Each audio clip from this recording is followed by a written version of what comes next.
Hello, everybody. We are joining you now with a special report with an update on tensions that we've been following outside of the Broadview immigration facility. Yeah, Christian Picos has been out there all morning long. He's on the phone now. Christian, where are you now? And what did you see earlier?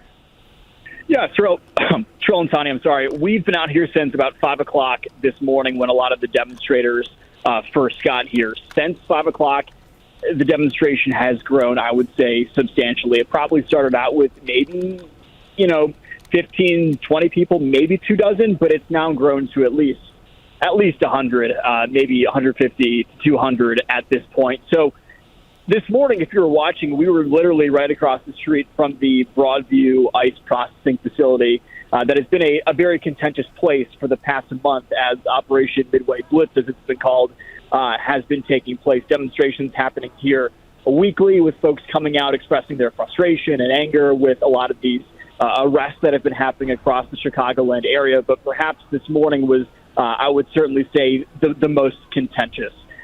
Early this morning, we'd see a lot of these ICE agents, a handful of them walking in together to the Broadview facility just to come to work, I assume. And a lot of these demonstrators would get right up in the faces of these federal agents.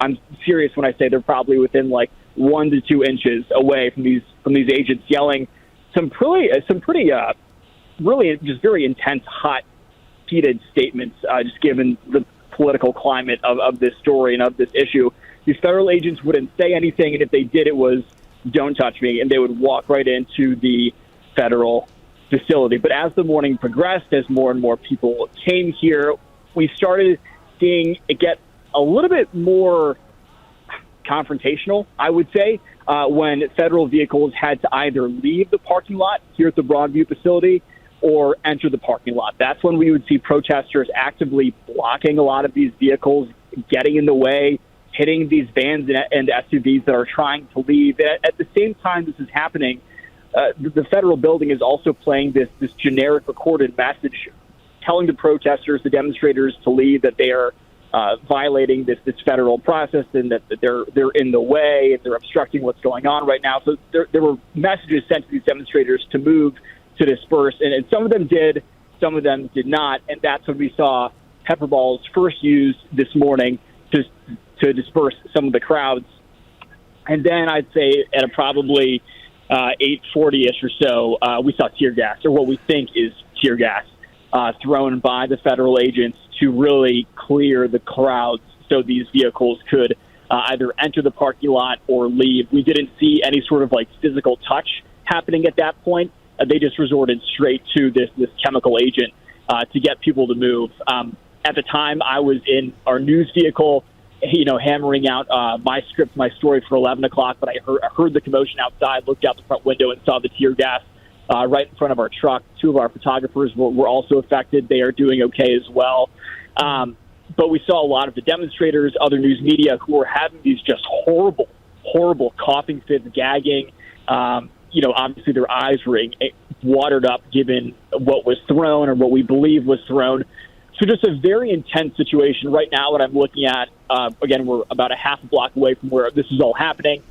There are 4 federal agents on the roof of this federal facility. They are in tactical gear, and it looks like they are holding what looks like paintball guns, but these are the devices being used to fire these pepper balls. So far this morning, we have seen at least 2 demonstrators detained. One early this morning was detained because they were blocking the entranceway into the parking lot. They weren't moving, so the federal agents just picked him up and took him inside. Obviously, that caused quite an emotional stir for a lot of the demonstrators. And then the second individual we saw be detained happened right as the tear gas was being deployed. It was hard to make out what was actually happening, if some sort of heated words were exchanged between the federal agent and this demonstrator, or if there was any sort of touch that took place that prompted the arrest. But we saw, and we had video of at least 2 demonstrators being taken into custody. Look, guys, this was supposed to start at 7 o'clock this morning. It started at 5 o'clock this morning. It's supposed to end at 9 o'clock. It's 9:35 right now. By all means, these demonstrators who I've spoken with this morning, it sounds like they aren't going anywhere anytime soon.